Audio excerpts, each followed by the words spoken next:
जय बोलो देवादिदेव 1008 श्री भगवान महावीर स्वामी की जय जय जय। अहिंसा परमो धर्म की जय जय जय। परम पूज्य आचार्य गुरुवर श्री विद्यासागर जी महाराज की जय जय जय। आचार्य श्री समय सागर जी महाराज की, पूज्य मुनिवर श्री प्रमाण सागर जी महाराज की, पूज्य मुनिवर श्री संधान सागर जी महाराज की नमस्ते। हमारे जीवन में दो प्रकार के लोग जुड़ते हैं। कुछ लोग हमारे शुभ चिंतक होते हैं, जो हमारे सुख में सुखी होते हैं, हमारी हिताकांक्षा रखते हैं और हमारी उपलब्धियों से प्रसन्न होते हैं, हमारी प्रगति में सहायक होते हैं। इसके उलट कुछ लोग ऐसे होते हैं जिनको हमारी सफलता से तकलीफ होती, जो हमारी उपलब्धियों को पचा नहीं पाते, जो हमारी प्रगति को देख नहीं पाते और जो हमें हमेशा नीचा दिखाने की कोशिश करते हैं। ऐसे लोगों को ईर्ष्यालु कहा जाता है। हर मनुष्य के साथ ऐसा होता है। उसके शुभ चिंतक भी होते हैं, प्रशंसक भी होते हैं, तो इसके ईर्ष्यालु और आलोचक भी होते हैं। आज के दौर में शुभचिंतकों की कमी होती है, पर ईर्ष्यालुओं की संख्या प्रायः बढ़ती है।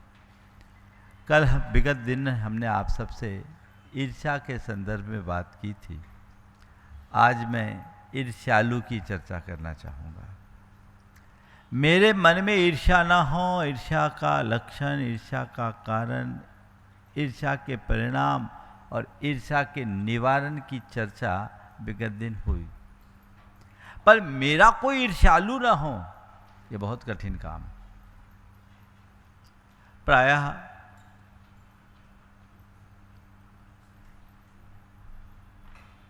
ईर्ष्यालु ज्यादा होते हैं और गुणियों की ईर्ष्यालु ज्यादा होते हैं। जो गुणवान हो लोग उससे ही ईर्ष्या करते हैं। अब सवाल है कि मेरे इर्द गिर्द कोई मेरा ईर्ष्यालु हो तो मैं क्या करूं? अपने आप को ईर्ष्यालुओं से कैसे बचाऊं? तो आज उस संदर्भ में 4 बातें आप सबसे करूंगा। सबसे पहले ईर्ष्यालु को पहचाने कैसे, और जो मैं बोल रहा हूं उसे आप दोनों तरफ देखना। मेरा कोई ईर्ष्यालु तो नहीं है और मेरे भीतर कोई ईर्ष्यालु तो नहीं है, दोनों चीज़ें होनी चाहिए। बाहर मेरा कोई ईर्ष्यालु ना हो और ईर्ष्यालु हो तो मैं उसे कैसे बचाऊं, और मेरे भीतर कोई ईर्ष्यालु बैठा हो तो मैं उससे अपने आप को कैसे मुक्त बनाऊं। ये जीवन के लिए बहुत ज़रूरी बात है। ईर्ष्यालु का पहला लक्षण किसी की सफलता से दुखी होना। यदि मेरी सफलता से कोई दुखी हो रहा है तो उसके अंदर आग लगी हुई है। और ईर्ष्या एक ऐसी आग है जो दिखती नहीं, पर उसका ताप बड़ा प्रगाढ़ होता है, अंदर से झुलसा देती है, बल्कि हमारे सारे आत्मगुणों को तहस नहस करके हमारे जीवन को राख बना देती है, खाक में मिला देती है, सारे सद्गुणों को नष्ट कर देती है। और सबसे बड़ी विडंबना यह है कि उसको ही पता नहीं लगता कि आग कहाँ लगी। छिपी हुई अग्नि सब गुणों को नष्ट करती है। अगर किसी व्यक्ति के अंदर ईर्ष्या की आग लगी है तो उसकी परिणति ऐसी होगी और वह किसी की सफलता को देख ही नहीं सकता। तो यदि कोई ऐसा व्यक्ति है जिसको आपकी सफलता से तकलीफ है, समझ लेना उसके हृदय में आग है, वो हमारा ईर्ष्यालु है। उसके प्रति हमारा दृष्टिकोण क्या रखना, इसकी चर्चा मैं बाद में करूँगा। लेकिन अपने अंदर भी उतर करके देखो कि किसी की सफलता देख करके मेरे मन की परिणति क्या होती। कोई आगे बढ़ रहा है, कोई प्रगति कर रहा है, किसी कोई उपलब्धि अर्जित हो रही है, तो उसको देखकर मेरे मन में हर्ष है, प्रसन्नता है, तो ये मान करके चलना कि मेरी दिशा सही है। और यदि उसकी सफलता को देखकर मेरा मन अंदर से आकुलित हो रहा है, मेरे मन में उद्वेग और बेचैनी आ रही है, तो मान करके चलना अंदर आग लगी हुई है जिसका ताप बाहर प्रकट हो रहा है। ये हमारे अंदर की नकारात्मकता को प्रकट कर रहा है, जो हमें बुरी तरह उलझाने वाला है, जो हमारा पतन करने वाला है। उससे अपने आप को बाहर निकालने का लक्ष्य होना चाहिए, उससे अपने आप को बाहर निकालने की दृष्टि होनी चाहिए कि आखिर मेरी स्थिति क्या है, मेरी परिणति क्या है, मुझे ये देखना है। आप देखिए, अक्सर ऐसा होता, एक भाई आगे सफल हो गया, दूसरा भाई उसे पचा पा रहा है कि नहीं, प्राय ऐसे ही देखते हैं। ईर्ष्यालु दूर कम, पास ज्यादा होता है। निकट के लोगों में ईर्ष्या ज्यादा होती है। भाई की भाई से ईर्ष्या होगी, साधु की साधु से ईर्ष्या होगी, त्यागी की त्यागी से ईर्ष्या होगी, व्यापारी की अपने से संबद्ध व्यापारी के साथ ईर्ष्या होगी। आपकी ईर्ष्या आपके अड़ोसी पड़ोसी से होगी, दूर वाले लोगों से किसी की ईर्ष्या नहीं, देरानी जेठानी की ईर्ष्या होगी। ये एक जो आपस में निकट में लोग रहते हैं, उनके मन में ईर्ष्या होती है, और वो ईर्ष्या उनके हृदय की नकारात्मकता का परिणाम है, मन की असहिष्णुता की परिणति है। कोई आगे बढ़ गया तो वो आगे क्यों बढ़ा, किसी को सफलता मिल गई तो वो इतना सफल क्यों हो गया, किसी को कोई उपलब्धि हो गई उसे ये क्यों मिल गया, किसी का ज़्यादा नाम तो उसका ही नाम क्यों, मेरा क्यों नहीं। वो उस ईर्ष्यालु का लक्षण है। अब बात है, ऐसा ईर्ष्यालु कोई मेरा ना हो, ये मेरे हाथ में नहीं है, पर मैं ईर्ष्यालु ना बनूं, ये मेरे हाथ में है। तो पहला काम, मुझे अपनी चिकित्सा करनी है।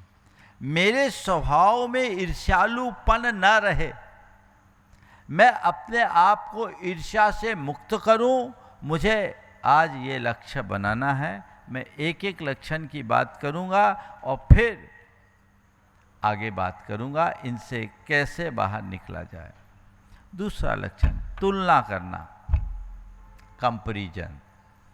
ईर्ष्यालु हमेशा तुलना करता, उसके पास इतना, मेरे पास इतना, अपने को कमतर आंकता है और किसी को ज़्यादा देखता है तो अंदर जलता है। अरे उसको इतना क्यों हो गया, उसको इतना प्रोत्साहन क्यों, उसका इतना नाम क्यों, बार बार उसको ही अवसर क्यों, मुझे क्यों नहीं पूछता, उनको ही क्यों पूछा जा रहा है।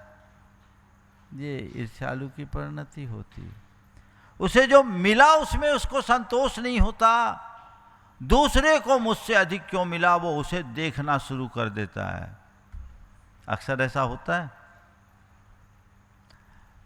है कि नहीं होता, मन में असंतोष होता है।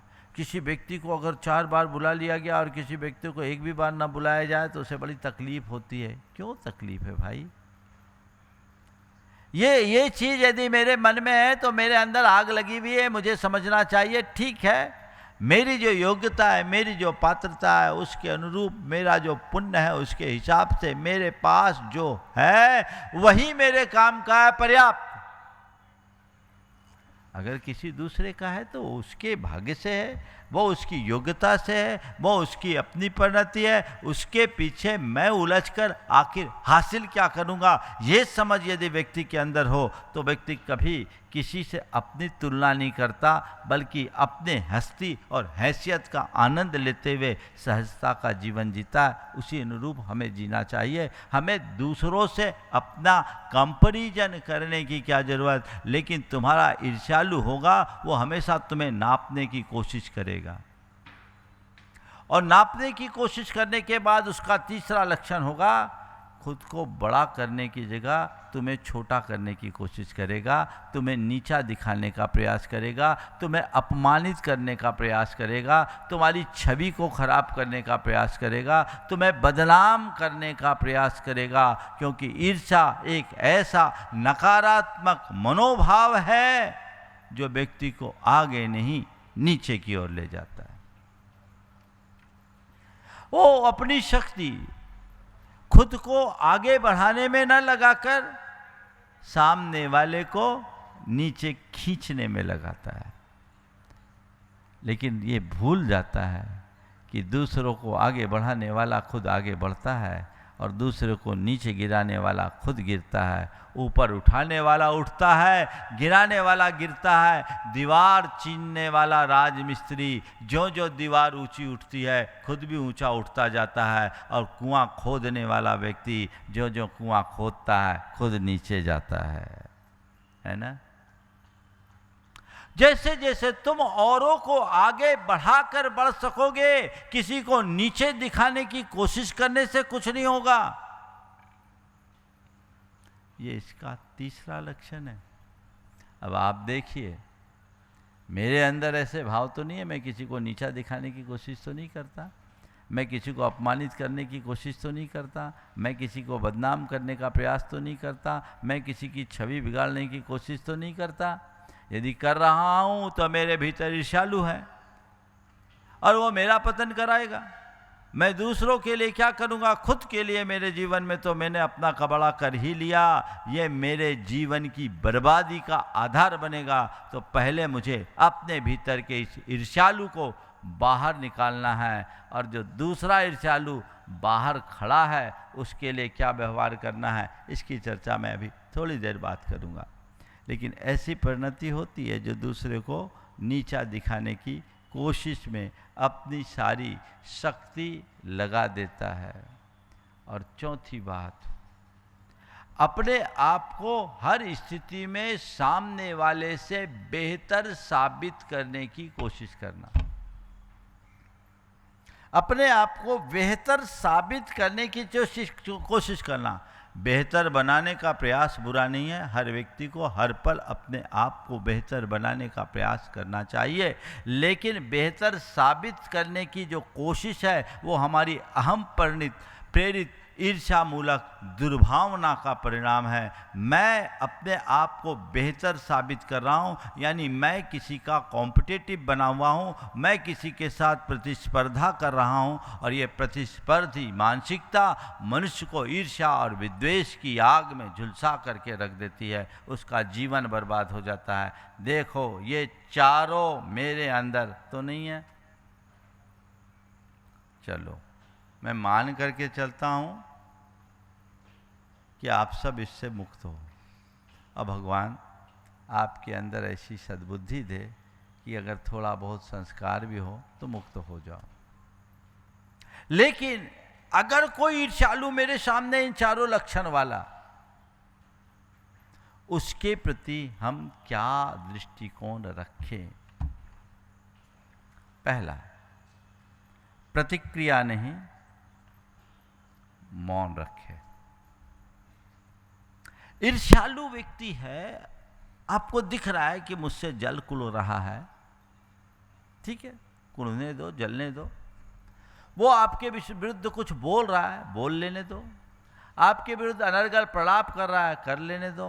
आपके विरुद्ध कोई टिप्पणी कर रहा है, कर लेने दो। आप प्रतिक्रिया नहीं, मौन रखो। क्यों? आप कोई प्रतिक्रिया करोगे, आप एक बोलोगे वो चार बोलेगा, क्योंकि आग लगी हुई, वो तो झुलस रहा है।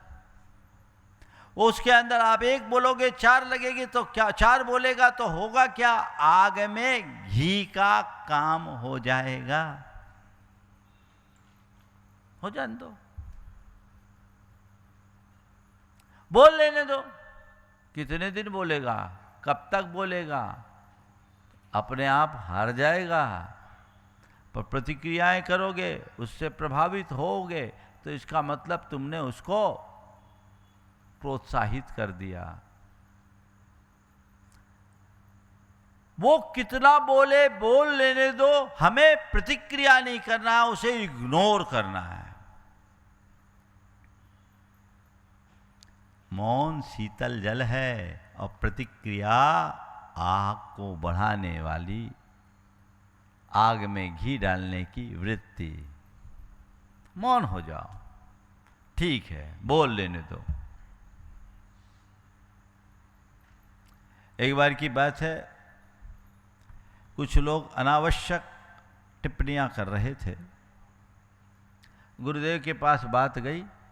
गुरुदेव ने एक वाक्य कहा, सब शांत हो जाएंगे, उधर देखना नहीं, बोलना नहीं, सुनना नहीं। गुरुदेव का यह मंत्र था, हमने उसे अपनाया, मामला ठंडा हो गया। मैं आज सोचता हूं कि अगर प्रतिक्रियाएं करता तो न जाने क्या परिणाम होता, बल्कि नकारात्मकता का परिणाम तो नकारात्मक ही होता है। संत कहते हैं सामने वाला तुम्हारे प्रति जितना नकारात्मक हो, तुम उसके प्रति उतने सकारात्मक बन जाओ। तुम उसके प्रति सकारात्मक बन जाओ। प्रतिक्रिया नहीं, मौन, ये अपने जीवन का सिद्धांत बना लो। आगे बढ़ोगे, तकलीफ नहीं होगी। अशोक जी सामने बैठे, इनने एक फार्मूले को अपनाया। जब इनके यहाँ रेड पड़ी, मीडिया वालों ने बहुत उछाला, खूब उछाला। उछालते हैं ऐसे, जो व्यक्ति अपने क्षेत्र में आगे बढ़ता है, सफल होता है, उसके आलोचक होते हैं। मैं तो हमेशा कहता हूँ, निर्गुणी की कोई आलोचना नहीं करता, निर्गुणी से कोई ईर्ष्या नहीं करता, निर्गुणी की कोई निंदा नहीं करता, गुणवान की ही निंदा करता है। अगर तुम्हारा कोई नया निंदक पैदा हुआ हो तो अंदर झांक के देखना, जरूर कोई नया गुण पैदा हुआ होगा। ठीक है, इनके यहाँ रेट पड़ी, मीडिया वालों ने उछाला, बढ़ चढ़ करके बोलना शुरू किया। इन्होंने क्या फार्मूला अपनाया, उसको जितना करना है कर लेने दो, हमारा प्रचार ही तो हो रहा है। हालांकि जो उन लोगों ने कहा वो सत्य नहीं था, लेकिन कर लेने दो, जितना करना है कर लेने दो, हमारा प्रचार ही तो हो रहा है। इनने कोई प्रतिक्रिया नहीं की, मामला ठंडा हो गया। अब परेशान होते तो पता नहीं कितना उलझन में फंस जाते। जीवन का ये मंत्र बना लो, सामने वाला मेरे विरुद्ध कुछ ना बोले ये मेरे हाथ में नहीं है, पर कोई कितना भी क्यों ना बोले, मैं अपना मुंह ना खोलूं ये मेरे हाथ में है। वो ईर्ष्या कर रहा है, मेरे अंदर थोड़ी आग उसमें लगी, मैं क्यों करूं। दूसरी बात, उनके प्रति क्रोध नहीं, करुणा रखो। क्रोध नहीं, करुणा का भाव रखो। क्यों क्रोध रखें भाई, वो तो करुणा का पात्र है, बेचारा जल रहा है। किसी के मन में किसी के प्रति ईर्ष्या होती है ना, वो इतना परेशान होता है, इतना परेशान होता है कि रात भर उसकी नींद नहीं आती। दो बिच्छू थे, आपस में मिले। एक ने कहा भाई मुझे कोई मिलता है और ख़ासकर आदमी मिलता है तो मैं उस पर बहुत ज़बरदस्त डंक मारता हूँ, अपना जहर चढ़ाता हूँ।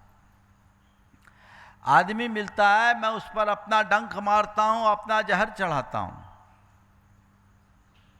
दूसरे बिच्छू ने कहा मैं किसी को डंक तो नहीं मारता, मैं किसी को डंक तो नहीं मारता, लेकिन किसी को देखता हूँ तो अंदर से जल भून उठता हूँ, मुझे बहुत परेशानी होती है, मेरे अंदर आग लग जाती है। दो ही तरह के लोग हैं। वस्तुतः बाहर के जहर से भी खतरनाक होता है ईर्ष्या का जहर, जो अंदर से सब कुछ स्वाहा कर देता है। दूसरों की प्रगति देखकर अंदर ही अंदर दुबले हो रहे। किसी की खुशी में खुशी होना बहुत बड़ी बात है, लेकिन ज़्यादातर लोग किसी की खुशी में खुद को दुखी कर लेते हैं। हम किसी की खुशी में दुखी क्यों हों? वो हो रहा है, इसका मतलब उसके अंदर आग लगी हुई है। उसके प्रति क्रोध मत करो, उसे बेचारा मानो, करुणा भाव रखो और उसकी मंगल कामना करो कि उसका भी भला हो जाए, उसकी भी सद्बुद्धि हो जाए, उसकी आत्मा को शांति मिल जाए।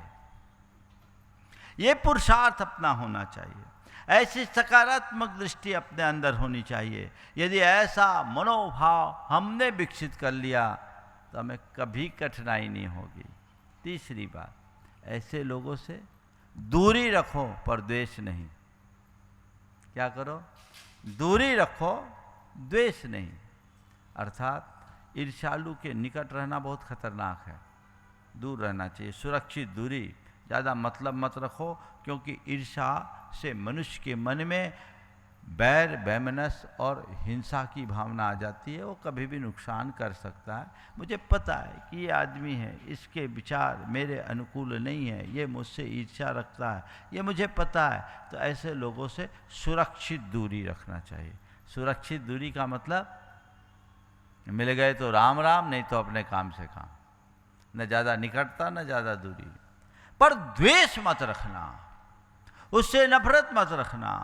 वो द्वेष का पात्र नहीं है, वह करुणा का पात्र है, क्योंकि द्वेष तो आग है। अगर मैंने अपने मन में द्वेष पाल लिया तो जो आग उसके अंदर है वही आग मेरे अंदर है। आग से आग मिलने पर तो ज्वाला बनती है। वो आग हो तो मुझे पानी बनना है, तभी आग को बुझा पाएंगे। सामने वाला आग हो तो मुझे अपने आप को पानी बना करके चलने की कोशिश करनी चाहिए। ये परिणति अंदर से आ गई तो चीज़ें बदल जाएगी, फिर कहीं कठिनाई नहीं होगी। तो उसके प्रति द्वेष नहीं, दूरी रखे। ये तीसरा उपाय है ईर्ष्यालु वाले। और चौथी बात, ईर्ष्यालु है तो उसके प्रति प्रेम प्रकट कर उसके प्रति मंगल कामना करें, उसके प्रति शुभकामनाएं प्रकट करे, उसके प्रति भी प्रेम भाव रखे। उसका हृदय आज नहीं कल पलट जाएगा। रोज ऐसी भावना भाई है प्रभु उसका भी कल्याण हो, वो सुखी हो, वो जो चाहता उसकी पूर्ति हो जाए, उसके जीवन का उद्धार हो जाए, वो प्रगति करे, उसका जीवन खुशहाल बने, ऐसी प्रार्थना उसके लिए करो। रविन्द्रनाथ टैगोर को जब नोबेल प्राइज मिला, पूरे देश से उनको बधाइयाँ मिली, दुनिया भर से उनके जितने प्रशंसक थे सबका बधाई संदेश उनके पास पहुंचा। लेकिन उनका एक पड़ोसी था जो उनसे बड़ी ईर्ष्या रखता था, और उसने ये कहना शुरू कर दिया, कुछ नहीं, टैगोर ने तो चमचागिरी करके ये अवार्ड पाया है, नोबेल प्राइज मिला है, वो उनकी प्रतिभा से नहीं, वो उनकी चमचागिरी से मिला। उनने चमचागिरी करके ये प्राइज पाया है, ये ठीक नहीं। टैगोर साहब के पास ये बात आई, और एक दिन सुबह जब प्रातः भ्रमण के लिए जाते थे, लौट के आते समय सीधे उसके घर चले गए, चरण छू लिया। उसके घर जाकर उसके चरण छुए, आशीर्वाद चाहता हूँ, आपकी कृपा से मुझे नोबेल प्राइज मिला है।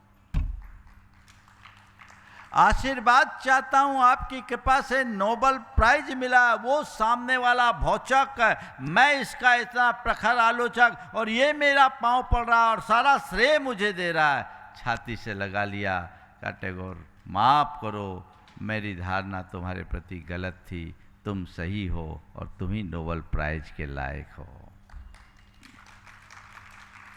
प्रेम में ताकत है जो हर किसी के हृदय को परिवर्तित कर दे। हम उसके प्रति अच्छी भावना भाएं, उसके चित्त और चेतना को बदल दे, उसकी सोच की धारा को बदल दे, उसकी विचारधारा अगर परिवर्तित हो जाएगी तो परिणाम तो अपने आप बदल जाएंगे। तो हम अपने प्रति यदि कोई ईर्ष्यालु हो तो उसके प्रति ये चारों व्यवहार कर सकते कि नहीं कर सकते? करे और फिर अपने जीवन को बदलने की कोशिश करे। भावना योग इसमें बहुत कारगर निमित्त है। भावना योग इसमें बहुत कारगर निमित्त है अपने अंदर की ईर्ष्या को मिटाने की और ईर्ष्यालुओं से अप्रभावित रहने की क्षमता विकसित करने के लिए। हम कर सकते हैं। क्या करें? सबसे पहले आप अपना अंतः निरीक्षण करो, मेरे अंदर ईर्ष्या है या नहीं, मैं ईर्ष्यालु तो नहीं हूँ, अथवा मेरा कोई ईर्ष्यालु मुझे दिख रहा है क्या? पहला ऑब्जर्वेशन होना चाहिए, अंतः निरीक्षण। 5-10 मिनट रोज आंखें बंद करें और अपने विषय में सोचें, मैंने किसी के प्रति कोई ईर्ष्या की या कोई मेरा ईर्ष्यालु है? मैंने किसी के प्रति ईर्ष्या की या मेरा कोई ईर्ष्यालु है, ये मुझे देखना है। अब दिख रहा है कि ईर्ष्यालु है, मेरे भीतर ईर्ष्यालु है या मेरे इर्द गिर्द कोई ईर्ष्यालु, उसे चिन्हित करो। मैंने किस किस के प्रति ईर्ष्या की, इसको एक्सेप्ट करो, स्वीकार करो। एक्सेप्ट करो, स्वीकार करो कि मैंने इसके प्रति ईर्ष्या की, मैंने इसके प्रति ईर्ष्या की, अथवा वो मेरा ईर्ष्यालु है। ये दूसरा चरण है। स्वीकार उक्ति के बाद तीसरे चरण में मन में संकल्प लो, रेजुलेशन लाओ कि नहीं, अब मुझे ईर्ष्या से मुक्त होना है। मेरे मन में किसी के प्रति ईर्ष्या नहीं, मेरे मन में प्रेम है। मैं सबके प्रति सद्भाव रखता हूँ और सद्भाव रखूंगा, ये संकल्प अपने मन में रखो। मैं अपने आप को ईर्ष्या से बचाऊंगा, मैं औरों की प्रसन्नता पर प्रशंसा पर प्रसन्न होऊंगा, मैं औरों की खुशी में अपने मन को खुश रखूंगा, औरों की सफलता से अपने हृदय को हर्षित करूंगा, मैं औरों की प्रगति से अपनी प्रगति देखूंगा। ये मन में ये बात दोहराए, गुण रागी बनने का भाव मन में जगाए। और कोई दूसरा ईर्ष्यालु सामने दिख रहा है तो उसके प्रति भावना भाई, हे प्रभु उसका हृदय परिवर्तन, उसके अंदर की आग ठंडी हो जाए, वो शांत हो जाए, उसके हृदय में सद्भावना आ जाए, उसका कल्याण हो, उसका शुभ हो, उसका मंगल हो, ये मंगल भावना भाई। और चौथी स्थिति एक आध्यात्मिक परिणति कि मेरा जो स्वभाव है वो सहज, शांत, शुद्ध, निर्मल है, पवित्र है, उसे कोई बिगाड़ नहीं सकता और कोई उसे बना नहीं सकता। ये समस्थिति, कोई मेरा निंदक नहीं, कोई मेरा आलोचक नहीं, कोई मुझे बनाने वाला नहीं, कोई मुझे बिगाड़ने वाला नहीं। ये मनोभाव अपने अंतरंग में जगा लो, उसमें स्थिर रहने का अभ्यास करो, बहुत जल्दी बदलाव आएगा।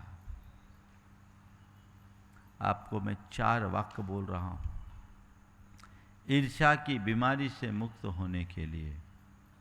इन 4 वाक्यों को प्रतिदिन उठकर, ज़्यादा नहीं 3-3 बार दोहराओ। ये आपके सबकॉन्शियस माइंड में जाएगा, ये एक रेजुलेशन होगा, ये एक प्रकार का आत्म सुझाव होगा, एक ऐसा अफर्मेशन बनेगा जो आपकी अंतश्चेतना में बैठकर आपकी प्रवृत्तियों को नियंत्रित करेगा, रेगुलेट करेगा और ईर्ष्या जैसे घातक मनोविकार से मुक्ति दिलाने का आधार बनेगा। 4 वाक्य। पहला वाक्य, खुद को ईर्ष्या से मुक्त करने के लिए हम रोज ये वाक्य बनाएं, हे प्रभु मेरे हृदय में सबके प्रति गुणानुराग जागे, मैं सभी के गुणों को ग्रहण करूं, मेरे हृदय में गुणानुराग जागे। दूसरी बात, औरों की प्रगति देखकर मेरे हृदय में प्रसन्नता आए, औरों की प्रगति से मेरे हृदय में प्रसन्नता आए, मैं सबके शुभ और कल्याण की सोचूं, मैं सबके शुभ, मंगल और कल्याण की सोचूं, और हे प्रभु मेरे हृदय में सबके प्रति सद्भाव रहे। बस ये कामना, ये एक प्रकार की प्रार्थना, इन्हें बार बार दोहराइए। तो इससे क्या होगा, जब कभी भी मन में दुर्भाव आएगा, अंदर से आवाज आएगी तू गलत ट्रैक में जा रहा है, सावधान हो जा। इसके बाद दूसरे चरण में प्रतिक्रमण कीजिए।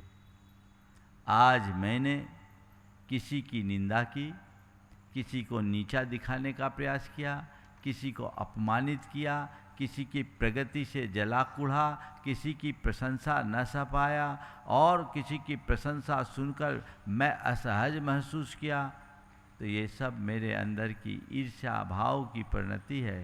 हे प्रभु मैं इसकी निंदा करता हूँ और इनका परित्याग करता हूँ, मैं इसकी निंदा करता हूँ और इसका परित्याग करता हूँ, मैं उनसे हृदय से क्षमा मांगता हूँ, अपनी ओर से उन्हें क्षमा करता हूँ। हे प्रभु मेरे हृदय को ईर्ष्या से मुक्त कर दो, मेरी किसी के प्रति किसी भी प्रकार का, मेरे हृदय में किसी के प्रति किसी भी प्रकार का दुर्भाव नहीं, मेरा सबसे प्रेम है, सबसे मैत्री है, सभी मेरे मित्र हैं, मेरा मन पवित्र है। सभी मेरे मित्र हैं, मेरा मन पवित्र है। मैं अपने समस्त दुर्भावों की निंदा करते हुए उनका परित्याग करता हूँ और सद्भावों को स्वीकार करता हूँ। ये परिणाम अपने भीतर जगाना होगा। बंधुओं, एक बात मैं आप सबसे कहना चाहता हूँ। आप लोग प्रवचन सुनते हो, स्वाध्याय करते हो। प्रवचन और स्वाध्याय से प्रेरणा मिलती है, पर जीवन बदले इसका कोई सुनिश्चय नहीं। जीवन एक धर्मी का नहीं बदलता, जीवन एक साधक का बदलता है। आप धर्मी हो इसे पर्याप्त मत मानो। धर्मी होने के साथ साधक बन जाओ, ट्रांसफॉर्मेशन होगा, रूपांतरण होगा, सोच की दिशा बदलेगी, चिंतन की धारा बदलेगी, आमूल चूल परिवर्तन होगा। धर्मी से साधक बनने के लिए पढ़ी और सुनी हुई बातों को प्रयोग में लाने की आवश्यकता होगी। जब तक आप उन्हें प्रयोग में नहीं लाएंगे, जीवन में परिवर्तन नहीं हो सकता। तो उसे प्रयोग में लाने का सत्प्रयास कीजिए। ये प्रतिक्रमण रोज रोज कीजिए, और रोज रोज प्रतिक्रमण करने के उपरांत फिर तीसरा चरण है भावना योग का, प्रत्याख्यान का, जिसे आपको रोज दोहराना है। आज अपने लिए 9 संकल्प, सकारात्मक संकल्प। मुझे सबके गुण देखना है, गुणानुरागी बनना है। मुझे सबसे स्नेह और सद्भाव रखना है। सबके प्रति प्रशंसा और प्रेरणा का भाव रखना है। प्रतिस्पर्धी नहीं, प्रेरणा लेना है। देखिए, किसी की प्रगति को देखकर एक प्रतिस्पर्धा का भाव होता है, उसको इतना हो गया मैं उससे आगे निकलूं। और दूसरी है प्रेरणा, वो आगे बढ़ा, मैं भी अपने आप को आगे बढ़ाने की कोशिश करूं। खुद को आगे बढ़ाने की कोशिश करना अच्छी बात है, पर किसी से आगे निकलने का प्रयास करना नकारात्मक परिणाम है। हमें खुद को अपना टारगेट खुद बनाना चाहिए। दूसरे को कभी टारगेट बनाकर अपनी जीवन यात्रा नहीं चलानी चाहिए।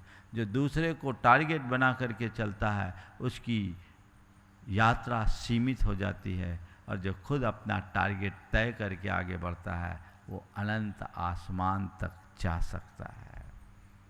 मेरे लिए मैं उसकी होड़ क्यों करूं? वो कहाँ तक पहुंचा, इससे मुझे क्या प्रयोजन? मुझे कहाँ पहुंचना है, मुझे इसकी तरफ दृष्टि रखनी चाहिए। निश्चिंतता के साथ चले, सहजता के साथ चले। अगर इस तरह की ईर्ष्या द्वेष के मनोभाव से ग्रसित होकर के हम चलेंगे, तो हमारा जीवन यूं ही उलझ कर रह जाएगा। आप गाड़ी चलाते हो, गाड़ी चलाते समय अपनी रफ्तार से, अपनी मस्ती से, स्पीड का आनंद लेते हुए चलते हैं।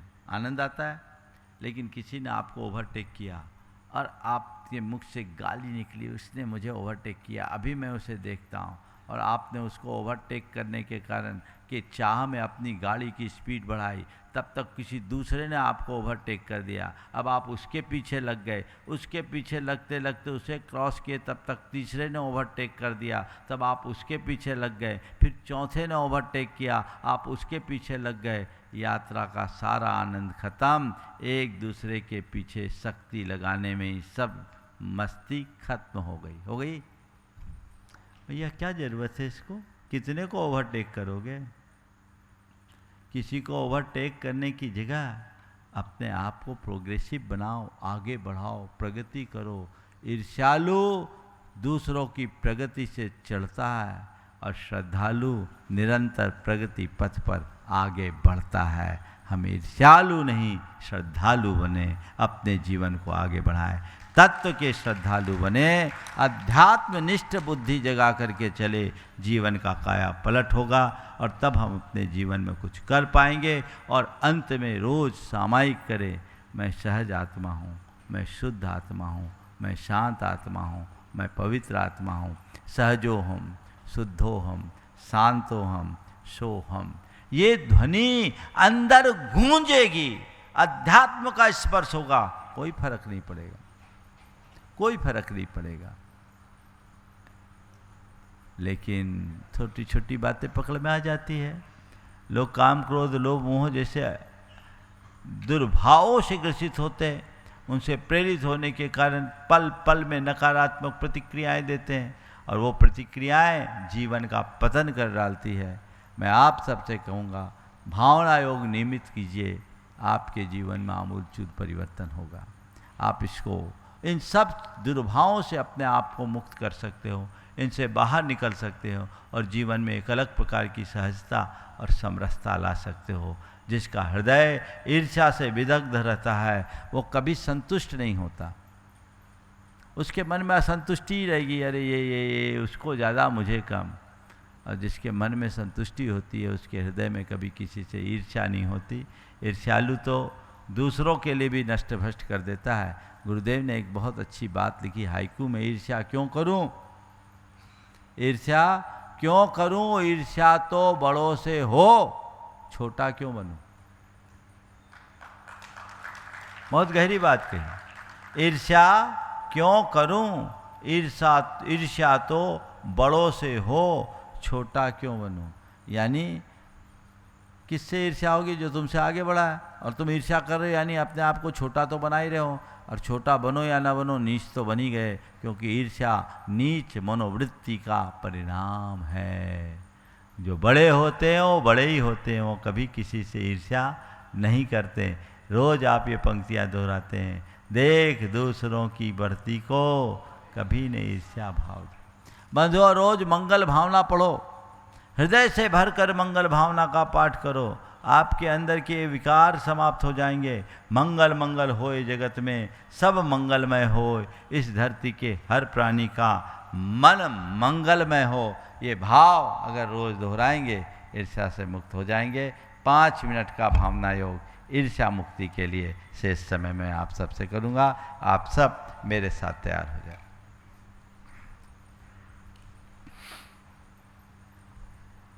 हाथ जोड़ ले। हे प्रभु, आपके चरणों में कोटि कोटि बंदन, कोटि कोटि आभार। हे प्रभु, मुझे ऐसी दृष्टि दो कि मैं हर पल सकारात्मक रह सकूं। हे प्रभु, मुझे ऐसी दृष्टि दो कि मैं हर पल सकारात्मक रह सकूं। हे प्रभु, मैं दूसरों की प्रशंसा से प्रसन्न रह सकूं, दूसरों की सफलता में हर्षित रह सकूं, औरों की खुशी में खुश रह सकूं। मेरे हृदय में गुणानुराग हो, मेरे हृदय में गुणानुराग हो और सबसे प्रेम और मैत्री का भाव हो। हे प्रभु, बीते दिन में मैंने दूसरों के प्रति जो भी दुर्भाव रखा, उन्हें नीचा दिखाने की कोशिश की, उनको अपमानित करने का प्रयास किया, दूसरों की प्रगति से खिन्नता प्रकट की, दूसरों की प्रशंसा में असहज हुआ, मन में जो भी ईर्ष्या का भाव रखा, मैं उसकी निंदा करता हूँ और उनका परित्याग करता हूँ। हे प्रभु, मैं उन सभी से हृदय से क्षमा मांगता हूँ, अपनी ओर से उन्हें क्षमा करता हूँ, वे भी मुझे क्षमा करें। हे प्रभु, सभी मेरे मित्र हैं, मेरा मन पवित्र है, सभी मेरे मित्र हैं, मेरा मन पवित्र है। हे प्रभु, अब मैं सबसे प्रेम और मैत्रीपूर्ण संबंध रखूँगा। अब मैं सबसे प्रेम और मैत्रीपूर्ण संबंध रखूँगा, औरों के गुणों के प्रति अनुराग रखूँगा, मैं गुणानुरागी बनूँगा, मैं गुणानुरागी बनूंगा, औरों के सुख में प्रसन्न रहूंगा। मैं सबकी मंगल कामना करता हूँ, मैं सबकी मंगल कामना करता हूँ। मेरे हृदय में सबसे प्रेम है, मेरे हृदय में सबसे प्रेम है, सबसे मेरी मैत्री है। मैं सहज आत्मा हूँ, मैं सहज आत्मा हूँ, मैं शांत आत्मा हूँ, मैं शांत आत्मा हूँ, मैं शुद्ध आत्मा हूँ, मैं शुद्ध आत्मा हूँ, मैं आत्मा हूँ, मैं आत्मा हूँ। सहजो हम, सहजो हम, सहजो हम, सहजो हम, शांतो हम, शांतो हम, शांतो हम, शांतो हम, शुद्धो हम, शुद्धो हम, शुद्धो हम, शुद्धो हम, सोहम, सोहम, सोहम, सोहम, सोहम, सोहम, सोहम, सोहम। ओम शांति। जय बोलो परम पूज्य आचार्य गुरु श्री विद्यासागर महाराज।